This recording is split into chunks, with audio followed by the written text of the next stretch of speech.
Okay, calculate current, voltage, power and resistance, distinguish between ohmic and non-ohmic devices, and read the resistor colour things. Okay, so this is 3.5 and 3.6. 3.5 is largely just getting your eye in algebra-wise and dealing with a whole lot of equations. So, hopefully from before we know these first three. Current is charge over time, voltage is energy per charge, and power is energy per time.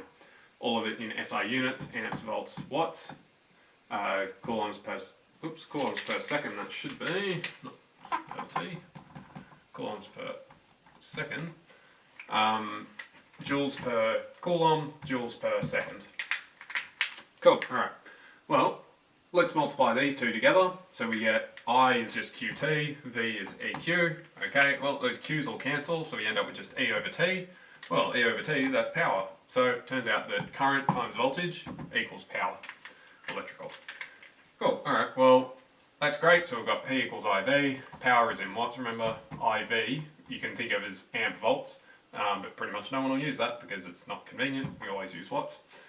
And then similarly, if we go, oh, hang on, if I multiply power by time, I get energy. So multiply by time, and I'll get energy. Beautiful. That's basically 3.5 in a nutshell. It's just going to give you some combinations of them, and you've got to shuffle around, figure out whichever stuff you've got, what you need, which equation will be useful to you. Okay, 3.6, this is where we get into the proper stuff. So, Ohm's law. Ohm's law is that resistance equals voltage divided by current. It's got its own special letter now. We moved into Greek, so this is omega, which just looks like sort of like a capital U upside down. Cool. That unit is called ohms. Now, resistance talks about how difficult it is for the current to flow through some particular device. Even with your wire, it'll still have a small amount of resistance, but typically you're talking about the devices, so light globes or whatever else have you. Now, you've got ohmic devices and non-ohmic devices. Ohmic devices are nice, they're very consistent. Non-ohmic devices are reality getting in the way of a nice easy rule. So, if they're ohmic, it means it obeys this law. The way you can tell is if you take a couple readings, so you've got your object, your device in a circuit, and then you fiddle with the current and the voltage, you take some readings. This blue object, okay, it had, when I had 2 kilovolts going through my circuit, I was drawing 1 amp. Cool, when it had 4 kilovolts, 2 amps, when it had 6 kilovolts, 3 amps, right? Bang, bang, bang. Great. All of those, if I do the math there, all of them say that it has 2 kilo ohms of resistance, or in other words, 2000 ohms. They're all equal, great, therefore it's an ohmic device. Fantastic. For the green device, we've got 1 kilovolt per 1 kilovolt that's drawing 3 amps, 2 kilovolts 6. So both of those I can simplify. That gives me 1/3 of a kilo ohm, or in other words, approximately 333 ohms. Great, that's consistent, so it's ohmic. The red, however, it's got 1 kilovolt when I'm drawing 1 amp, but it's got 4 kilovolts when I'm drawing 2 amps. Well, that's no good because this would be 1 kilo ohm, this would be 2 kilo ohms. Those are not equal, so this is a non-ohmic device.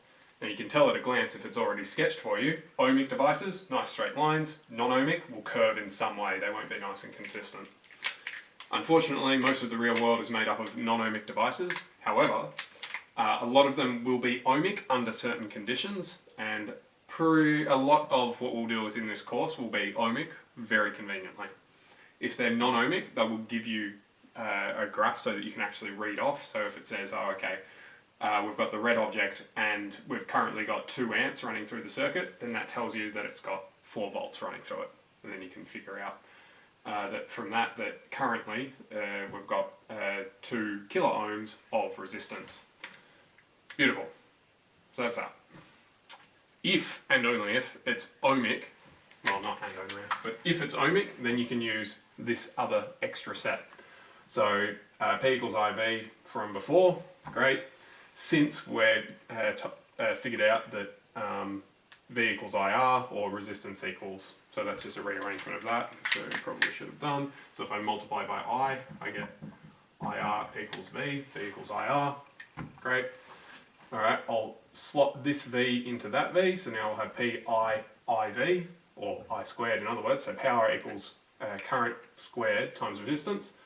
All by the same logic, I can rearrange this, so if instead we had I equals volts per ohm, I can slot that in, so into this, and I'll end up with volts squared over resistance. Cool. Also, another one we get, since E equals IVT, great, well, I can switch out to have no voltage by switching these guys around.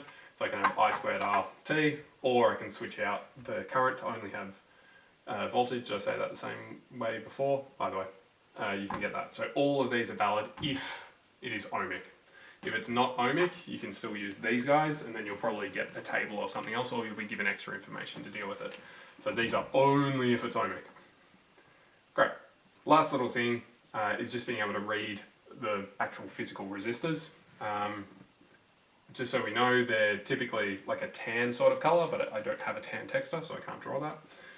And they're typically only about that long. So 2 centimetres, 3 centimetres, something like that. Or an inch if you prefer the imperial. Cool. This is on page 94 of your text, so you probably want to flick open to that whilst I'm rambling, and we'll figure out how to read it. So these things, you've got 3 or 4 colours depending on what type it is. For us, we're almost always going to see the 4th. Okay, the first colour tells you what the first digit is. So if, that gives me, in this case, if you look up your table, green means 5. Second colour tells you what the second digit is, blue in this case, which is 6 if you look it up in the table. So those are my first 2 numbers. The third colour tells you how many zeros. So red is 2, the number 2, so that means 2 zeros, so I get 0, 0. The fourth will be either gold, silver, or there'll be no particular colour there. If that happens, if it's gold, it's 5% quality. If it's silver, it's 10% quality, or tolerance, I should say. And if there's nothing there, it's 20%. So basically gold standard, really good. Silver is, yeah, it's alright. Nothing is just, well, this is really a variable, you're not sure exactly what you'll get. Fantastic. So that tells us that we've got 5,600, and it could fluctuate anywhere in 10%. So we minus 10% and add 10%. So this thing will have a resistance of somewhere between 5,040 to 6,160. So that's that. You will always be given the table if you ever have to read that. Obviously, if you memorize it anyway, great. Overwhelmingly, you won't see greens and blues. Almost always you will see blacks, browns, I forget what the other, what else do we say? Blacks, browns, reds, and then golds and silvers will be most commonly what you'll see.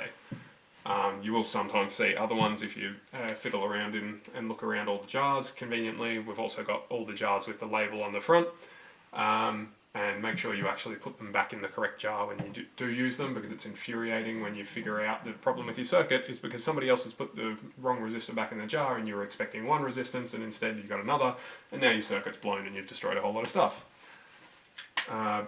So yeah, as a safety thing, you should always check that your resistor actually does work, does actually say that it is the resistance, or at least in the band that you expect.